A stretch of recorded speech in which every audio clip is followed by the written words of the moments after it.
Film ഗ്യാരേജിന്റെ ഇന്നത്തെ cinema വാർത്തകളിലേക്ക് ഇവർക്കും സ്വാഗതം. കഴിഞ്ഞ വർഷം അവസാനം തിയേറ്ററുകളിലേക്ക് എത്തിയ പ്രഭാസ് നായകനെത്തിയ സിനിമയാണല്ലോ സലാർ പാർട്ട് 1 സീസ് ഫയർ. പ്രശാന്ത് നീൽ സംവിധാനം ചെയ്ത പ്രഭാസിനോടൊപ്പം തന്നെ പൃഥ്വിരാജ് അഭിനയിച്ച സലാർ എന്ന സിനിമ ഇപ്പോഴത്തെ ജപ്പാനിൽ റിലീസ് ചെയ്യാനായിട്ടിരിക്കുകയാണ്. ഈ വരുന്ന ജൂലൈ 5-ാം തീയതിയായിരിക്കും സലാറിന്റെ ആദ്യ ഭാഗം ജപ്പാനിൽ റിലീസ് ചെയ്യുക.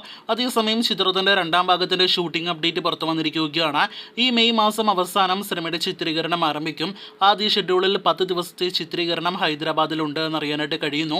പ്രഭാസ് പൃഥ്വിരാജ് സീക്വൻസ് തന്നെയായിരിക്കും അവിടെ ചിത്രീകരിക്കുക എന്നാണ് നിലവിൽ പുറത്തുവരുന്ന വിവരം. അതേസമയം ചിത്രം 2025 അവസാനം തിയേറ്ററുകളിലേക്ക് എത്തും. നമ്മുടെ കേരളത്തിലെ ലോക്സഭാ തെരഞ്ഞെടുപ്പ് പൂർത്തിയായതോടെ സുരേഷ് ഗോപി സിനിമകളുടെ അപ്ഡേറ്റുകൾ വന്നു തുടങ്ങിയിരിക്കുകയാണ്. കഴിഞ്ഞ ദിവസം അദ്ദേഹത്തിന്റെ ഏറ്റവും പുതിയ മലയാളം സിനിമ വരാഹത്തിന്റെ ടൈറ്റിൽ മോഷൻ പോസ്റ്റർ പുറത്തു വന്നിരിക്കുകയാണ്. സുരാജ് വെഞ്ഞാറമൂട്, GVM, പ്രാചി ടെഹ്ലാൻ, ഒപ്പം തന്നെ നവ്യ നായർ തുടങ്ങിയവർ സുരേഷ് ഗോപിയോടൊപ്പം സിനിമയിൽ അഭിനയിക്കുന്നു. ചിത്രം JSK എന്ന സിനിമയ്ക്ക് ശേഷം ഈ വർഷം തന്നെ തിയേറ്ററുകളിലേക്ക് എത്തും. ഹരിഹര വീരമല്ലു എന്ന സിനിമ പവൻ കല്യാൺ നായകനെത്തുന്ന വമ്പൻ തെലുഗു പാൻ ഇന്ത്യൻ സിനിമയാണ്. ചിത്രത്തിന്റെ ടീസർ ഇന്ന് പുറത്തു വന്നിരിക്കുകയാണ്.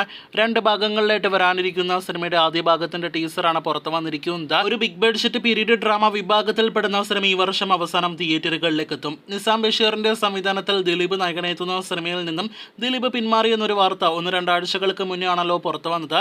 ഇപ്പോഴത്തെ ദിലീപിന് പകരം നിസാം ബഷീർ ചിത്രത്തിൽ ബിജു മേനോൻ നായകനെത്തുന്നു എന്ന് ഉറപ്പാക്കപ്പെട്ടിരിക്കുകയാണ്. ചിത്രത്തിൽ സുരാജ് വെഞ്ഞാറമൂട്, ധ്യാൻ ശ്രീനിവാസൻ തുടങ്ങിയവർ അഭിനയിക്കുന്നു.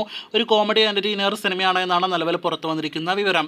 ദി പ്രീസ്റ്റ് എന്ന സിനിമയ്ക്ക് ശേഷം ജോഫിൻ ഡി ചാക്കോ സംവിധാനം ചെയ്യുന്ന സിനിമയിൽ ആസിഫ് അലി നായകനെത്തുന്നു എന്ന് നേരത്തെ തന്നെ ഉറപ്പാക്കപ്പെട്ടതാണ്. ആൻഡ്രൂ ജോസഫും വേണുകുന്നപ്പള്ളിയും ചേർന്ന് നിർമ്മിക്കുന്ന സിനിമയുടെ പൂജാ ചടങ്ങ് നാളെ മെയ് 3-ാം തീയതി വെള്ളിയാഴ്ച നടക്കുകയാണ്.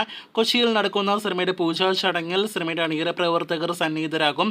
സിനിമയിൽ ആസിഫ് അലി, അനശ്വര രാജൻ, മനോജ് KGN തുടങ്ങിയവർ അഭിനയിക്കുന്നു. സിനിമയുടെ കൂടുതൽ അപ്ഡേറ്റുകൾ കേട്ട് കാത്തിരിക്കൂ. അല്ലു അർജുൻ നായകനെത്തുന്ന പുഷ്പയുടെ രണ്ടാം ഭാഗത്തിലെ ഫസ്റ്റ് സിംഗിൾ പുഷ്പ എന്ന വരികളിൽ തുടങ്ങുന്ന ഗാനം പുറത്തു വന്നിരിക്കുകയാണ്. ബംഗാളി ഉൾപ്പെടെ 6 ഭാഷകളിൽ, മലയാളം ഉൾപ്പെടെയുള്ള ഭാഷകളിലെല്ലാം തന്നെയാണ് പുറത്തു വന്നിരിക്കുന്നത്. ഫസ്റ്റ് സിംഗിൾ യൂട്യൂബിലെല്ലാം തന്നെ തരംഗമായിട്ടുണ്ട് എങ്കിൽ പോലും ആദ്യ ഭാഗത്തിലെ ഗാനങ്ങൾ വെച്ച് നോക്കുമ്പോൾ ആ ലെവലിലേക്ക് രണ്ടാം ഭാഗത്തിലെ ആദ്യ ഗാനം തന്നെ എത്തപ്പെട്ടിട്ടില്ല എന്നാണ് നമ്മുടെ വ്യക്തിപരമായ അഭിപ്രായം.